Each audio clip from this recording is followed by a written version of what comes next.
arlen saking liyep layaping aluyup pindha pesating sumbana sumusuping rasa jati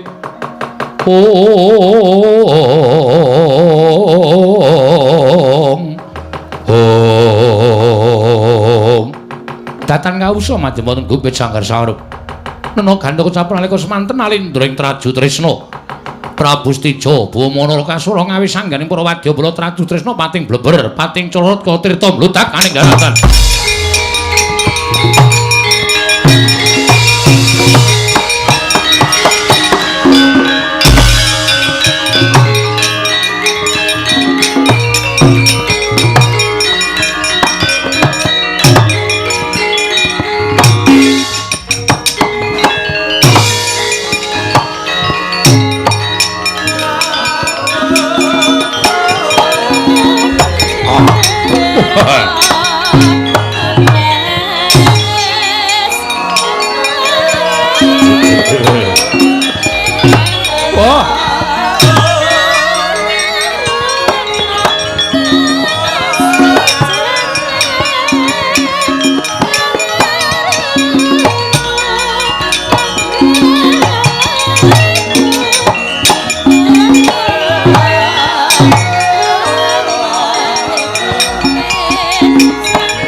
Ndanging Prawadyabala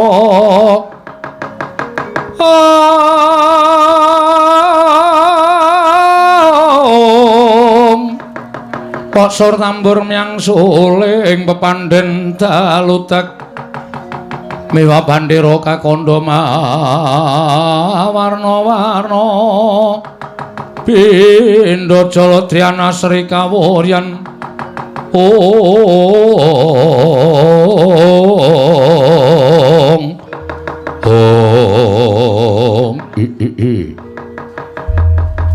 ngantos ndadosaken kejut raosing manahipun ingkang paman nggih wonten menapa nadyan kula pun nyayah griwa cemadung dawuh Gusti kula ingkang sinuwun kepareng miji dhateng piswanipun para wadyabala Traju Trisna kula cemadung dawuh kula cemadung dawuh Gusti kula cemadung dawuh wonten paridamel menapa lan badhe wonten dawuh menapa sinuwun Paman Pancanyana wonten timbalan rumangsa wis pepes bayu kang tapis bareng Yayi Haknyalawati langsung negara ing Traju Trisna monggo nalika semana ana abdi ingkang caos pelaporan kelawan aku yen to ingkang nyidra kelawan Yayi Haknyalawati citrane tan prabeda kaya dene kadangku Yayi Gatotkaca waduh menika sampun nerak pacak nerajang perbatang monggo nyatanipun antawisipun Traju Trisna kaliyan Pringgondani menika mboten winates menapa-menapa namung winates Tunggarana. Ewadene Gusti kula ingkang sinuwun anak Prabu Gatotkaca teka Wentala tumindak ing kados mekaten. Nanging kabeh aturku marang Kanjeng Rama Prabu durung sakutuwe didhahar dening Kanjeng Rama. Ketitik Kanjeng Rama isih nganggo petungan sing genep. Aja nganti keseluruh tembe mburine. Nggih, lajeng keparengipun babak anglayoni jujul hanusuli. Durung rampung nggon rembug marang Yayi Gatotkaca nggone wis wani nyidra kelawan Yayi Haknyalawati. kedadak sowane Panakawan ngandhake yen to Gatotkaca wis antara pitelung candra itung klungganing dina samengko iki Yai Gatotkaca nandhang raga tegese nandhang lara. Wah, menika namung damelanipun tiang-tiang Pandhawa. Menika namung damelanipun wong-wong Pandhawa ingkangipun badhe nutup-nutupi dhateng kelakuanipun atmajanipun piyambak inggih menika pun Gatotkaca. Sampun ngantos pitados nggih. Malah sak mangke kula gadhahi pemanggih yen to pancen niyate anak Prabu ing Pringgondani menika sampun dipun botohi dening tiyang sepuhipun. Mula ingkang saking menika sowanipun utusan saking Jodipati menika kedah dipun taliti lan kedah dipun dangu ingkang langkung cetha. Menapa inggih Gatotkaca menika nandhang raga menapa mboten napa menika namung samudana ingkang sakmangke kinarya nutupi dhateng gedhoanipun Alendra Pringgondani. Mula kang sangka kuwi Paman Pancatnyana gandeng utusaning para Pandhawa utamaning Paman Werkudara Jodipati ora wujud satriya nanging wujud Panakawan ya kuwi Petruk lan Bagong. Ranggeten bandanen tangane krincungan sikile. Mbok menawa sarana disiksa mengko Petruk karo Bagong bakal bloko. Piye sejatine lelakone adhiku ing Pringgondani. Non ngestaken dawuh lajeng pangkatipun para wadya Balatraju Trisna benjang menapa Paman ora ketang sambung Balacara Lintang. Tumliya mangkat dina iki nggih ngestaken dawuh Adipati Ayagriwa wonten timbalan sinuwun. Aja dikangelan budhalo. Golek ana Panakawan ngendi ketemu bandan tangane krincungan sikile leboke pakunjaran. Nggih ngestaken dawuh nyuwun pamit madhal pasilan sing ati-ati aja kaya bocah cilik. Ayagriwa Wadya Balatraju Trisna.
Pacarian putra lamun kawekasan Yeka wisanggeni maya Wisnu Pratenta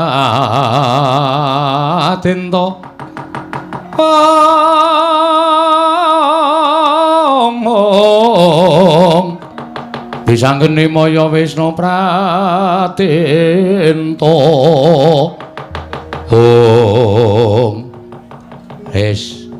Iki sing diarani tembung kriwikan dadi grojokan, geguyon dadi tangisan. Gong.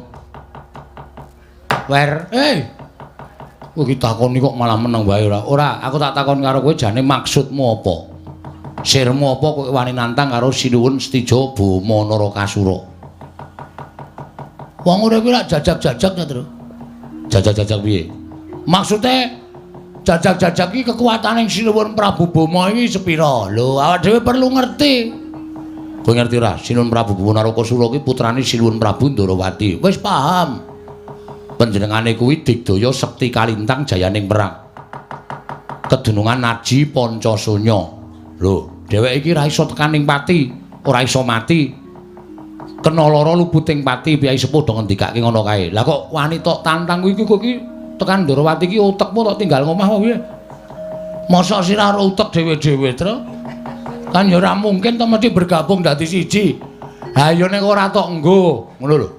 Sing arep wani karo prajurit Raju Tresna sapa? Nek kowe wedi aku wis omong bola-bali to, mulai kono. Matur Ndara Werkudara. Raden, Gusti Ndara, kula mboten kelakon boyong Sinuwun Ndarawati. Ora, wah Petruk kok kan cangkem bres. Modar kowe. Kowe modar ning Jodipati ora kanggo gawe dikongkon ra entuk gawe. Mati nang kono karo prajurit Ndarawati dinengke wae. Ning nek aku lho wis dikongkon dipercaya karo Ndara Werkudara. Mati nang negara Ndarawati, takokke mesti Petro, Bagong Nendi. Bagong pejah Ndara Nendi. Ndarawati mergane gelut prajurit Ratu Tresna. Petro, kuandane Bagong digoleki dipendhem ning Taman Makam Pahlawan. Ning arep dipendhem ning Taman Makam Pahlawan iki sapa? Aku. Iki. Awo mung kaya kowe kok dipendhem ning taman. Dipendhem. Rasa kesusu ora ditendhem. Dipendhem ning Taman Makam Pahlawan iki lelabuhamu ya apa? Lho, Prabu Ndara Werkudara perang karo Ndara Stija. Sawadya balane sing ngakon perang sapa? Aku. Ah sing ngakon kowe kok sing rumangsa mbelani Ndara Werkudara ki niatmu piye? Ngene wae, Truk, rasa aku kan ceramah. Aku males e. Kowe wani ora? Hah? Nek ora wani kowe baliya, tak tandangane. Nek aku bali kowe nandangi prajurit Ratu Tresna, kowe mati. Engko nek kowe mati aku ora mbelani dikira aku ki ora tresna karo Adi. Ah, kene iso mikir. Ambek dibelani. Nek mbelani kowe karo aku mati bareng. Wajut Ratu Tresna kuwi ngerti ora, Gong? Buta-buta. Masa? Heeh. Ora manungsa to? Ora, panganane daging. Padha no. Aku makanane ya daging, ayo. Nek rak mateng, ha nek kono mentah. Aku mentah ya sok doyane. Antil mencelat kowe. Ya meng kala-kala. Nggo selingan, wong iki ra dhewe-dhewe ya. Ha iya. Ya wis lah, kadang wis wani ya kalah cacak menang cacak dadepi wong loro lho, Le. Oke, rasa wedi wis to. Nek kowe semelang aku seneng arep. Ya, aku sing ngomong, sing gelut kowe. Padha wae ora. Nek ra ora sak kangelan ngomong, mbeng ngomong meng paitan abab ya. Pira wen, wis meneng wae. Engko nek pancen Ndara Stija kuwi duwe niat ala ora awake dhewe, mau ora wis ngendikake nek Ndara Garkaca dikira nyidra Dewi Agnyawati, ha ta? Heeh. Monggo Ndara Garkaca gerah. Ha iya. Nek pancen meksa kaya ngono, aku ya njaga nama baike Ndara Garkaca terus. Lah iya.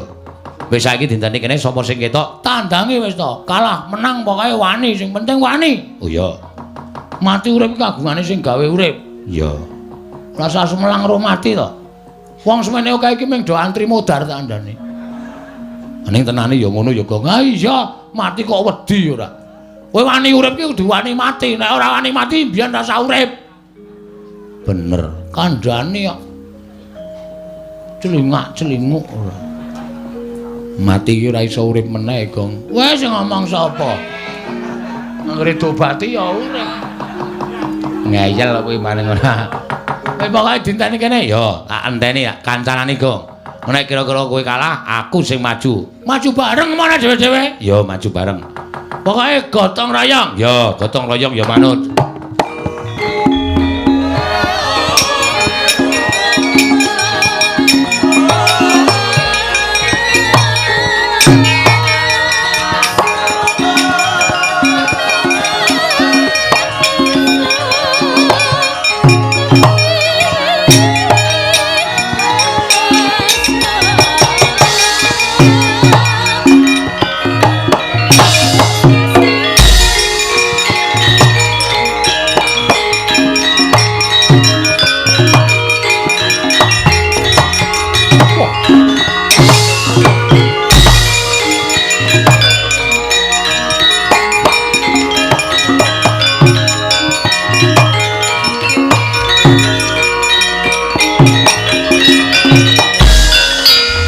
Bapak keperanggul mungguing ayuda kebapak bawatnya bentar bawatnya bentar kebabaknya mungguing aloka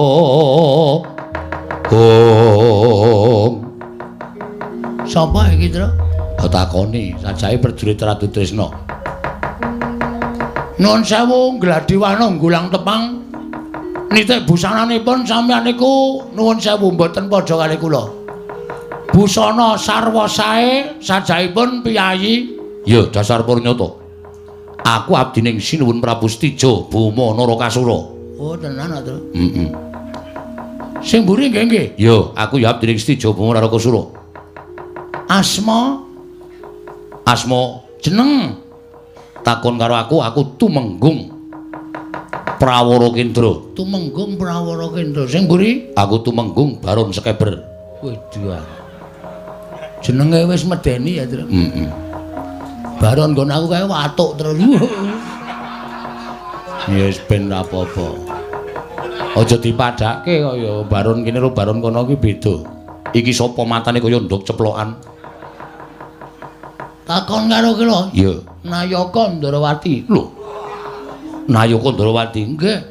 Senopati Satya Garbaruji Raden Setyaki. Mboyo arah aneh-aneh, Gong. Men rada gleleng. Lho, aku wis tau ketemu karo Raden Setyaki. Oh ya Udawa.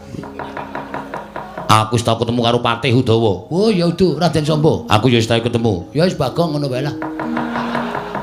Kene ora urung aku jenenge ora. Kowe Bagong? Nggih. Sampeyan Tumenggung Prawara Kendra? Iya, sing mburi kakang kula Petruk. Yen ngono kecekel nang kene. Lho, kok kecekel sebabe?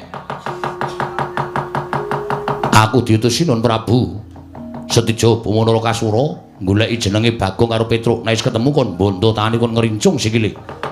Mula kowe ora usah bonggo, ora usah selak. Mapano tak bondo tanganmu tak krincung sikilmu. Leboke paku jaran tak siksa. Lan nampa pandanganing Sinuwun Prabu Setija Buma Narakasura. Bagong lan kowe Petruk. Ing Jajang kuntap lir kinetap duka yayasinepe. Netra kocak ngundarandir. Nek medhenteng ki tangan siji wae. Sing arep ngomong tangan ndi? Ora usah cerewet kowe menenga. Iya. Sapa jeneng mau? Tumenggung Prawara Kendra. Sing mburi sapa? Baron Sekeber. Kowe nek omong nganggo wewaton, Mas. Hah? Aku ki menungsa. Ayo tak takon karo kowe. Salahku apa? Luputku apa kok aku arep bondo? Hah? Kowe keprok watu ndasmu meneng kowe. Muni ya. Kowe matur yen to Raden Gatotkaca lara. Pancen lara. Tenan-tenan lara nang Jodipati. Monggo iki mau Traju Trisna klebon maling. Maling apa? Dewi Haknyarawati. Terus didakwa Raden Gatotkaca sing nyolong Dewi Haknyarawati merga ana abdi sing ngandhake blegere karo Raden Gatotkaca. Ngono ta? Dasar Puranyata. Mula aku kon ngrangket kowe bakal ditakoni supaya kowe jujur. Gatotkaca kuwi lara apa ora? Kowe lah menungsa ra tatanan iki. Kowe nek tak kandhake bapakne Gatotkaca sing jeneng Raden Werkudara diremuk kowe. Anake lara kok ora dipercaya. Wose aku nindakake dawuh kudu mbondo karo kowe, ngerincung karo kowe. Nek ngono kowe arep meksa karo aku? Yo. Carane sapi mang jagal sik, Mas. Aku menungsa kedunungan rasa kok arep dibondo tanpa salah, tanpa kleru. Kowe iso ngalahke aku? Sasat iso njero langit. Lho, wani karo aku. Lho, wani karo aku. Sing tak wedeni awakmu. Siap lho, Tru. Lho, kowe iki ngopo? Kowe iki ngopo? Aku mung nantangke kok. Wani le rasa wedi. Oke, rasa semelang wis kebacut kaya ngene kok. Wani karo aku sing tak wedeni awakmu. Lena pangelok tebak dadamu ning marganing patimu. Tinjung akhirat nyawamu. Prawara Kendra. Baron Sekeber. Piye? Kowe ngerti aku iki asline sapa ta? Aku ki Bagong. Bagong ki sapa? Bagong ki anake Semar. Wis ngerti Semar? Urung. Waduh, cilaka iki. Iki arep medeni piye ora ngerti Semar ya, Tru? Ayo ora usah diwedeni terus bres-bres ngono wae. Oke, maju. Dibantanganku ora nglinding dasku. Dasmu. Tak guroni kowe, pecah siramu. Kene margane matimu, Pak.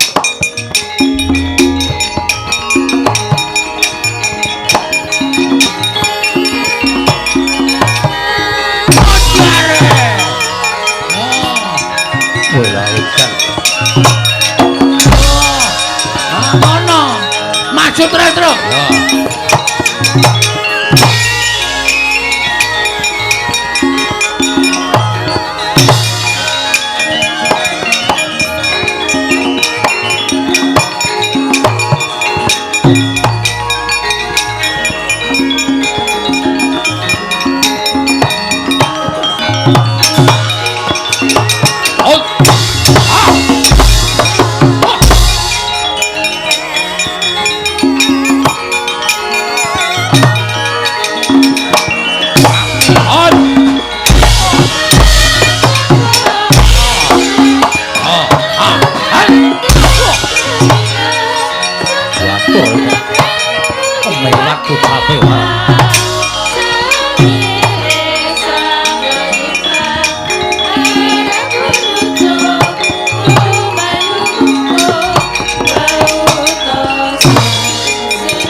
cocok tumbak jebol jajam.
Kebablasan.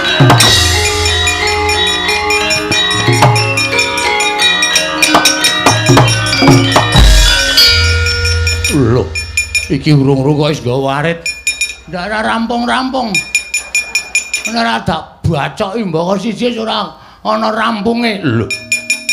Kowe lah dalen ngono kuwi sing gendak sikara karo adikku yaitu Menggung Baron Sekeber dasar para nyata. Sapa kae mau jenenge? Prawara Kendra. Sune rasa ngel-ngel jenenge ya. Ling-eling rekoso. Ya. Yo.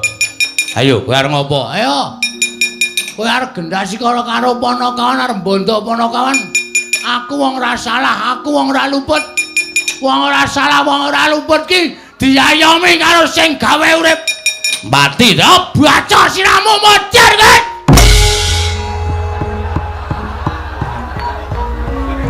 Truk.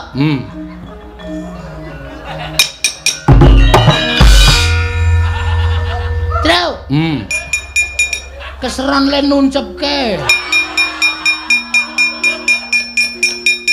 Angelen dudut. Wis senengane kemempengen ning goblok. Menang. Ya. Menang lho. Heeh. Wis senengane dadak ngrekasake sedulur kok kowe ora. Terus ndasku sing lara terus. Ha piye carane ora sikep sirahe lara, meneng wae. Seneng wae ya. Ya kurang sithik iki mung kari pucuke. Pucuke iki aja kon nyangkol. Karang jenenge wae arit.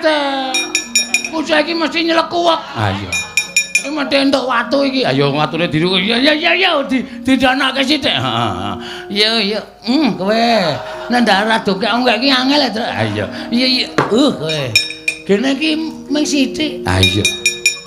Mung sithik kok iso angel ya. Heeh. Dunia ini penuh dengan lika-liku. Maju terus le. Amos, sapa mau jenenge? Prawara Kendra. Yo, kowe aja mlaru, Ndra. Ndra sapa? Prawara Kendra. Ha iya doyak ngono. Mati jeneng aku ora malang putong kowe.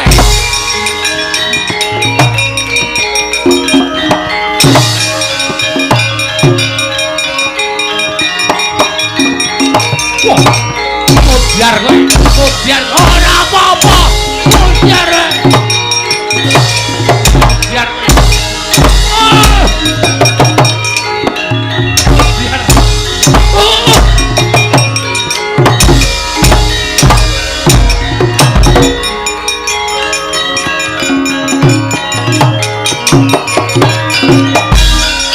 Piye, Gong? Mumpung nggawa arit kok nglesak. Ketonyo terus endasku terus. Asu. Lah ngopo? Aku nggawa arit kono nginceng siraku dis. Anggere tak antel minggat. Ora kena. Antone dis anggere tak antel minggat. Suwe-suwe ra ya buyer. Ah iya. Ngletak dhewe aku. Mula nek perang ki penuh kudu iso endo. Kaya aku mau lho. Tubruk ngewa endo nengen, tubruk nengen endo ngewa. Kono. Nek diantem endo, aja meneng wae. Siap. Sehat to? Sih. Aja kuwatir. Go meneh arite, maju meneh kok. Sesek meneh, ora apa-apa. Aku jane ngene iki sok mesake sing nabur lho, Tru. Ah iya. Lagi omong dicek-cek dlantang. Mesake kanca-kanca. Ora apa-apa, kanca-kanca ki pancen apik nek disiksa kok, Gong. Oke wis, ora masalah ya, ora masalah. Ayo, kajian dening aku ya, Kak.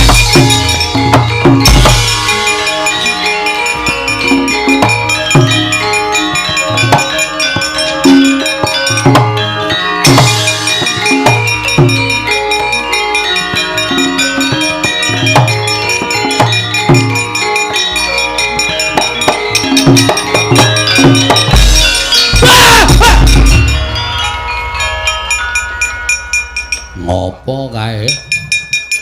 Ngopo e, Gong? Ana gendruwo e.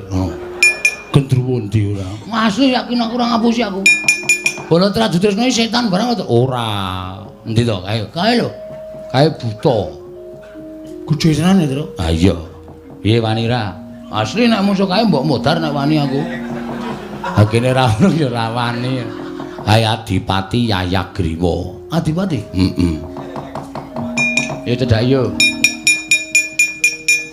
Oh, nek dicedhaki ngene iki ora apa-apa, Gong. Rene yo.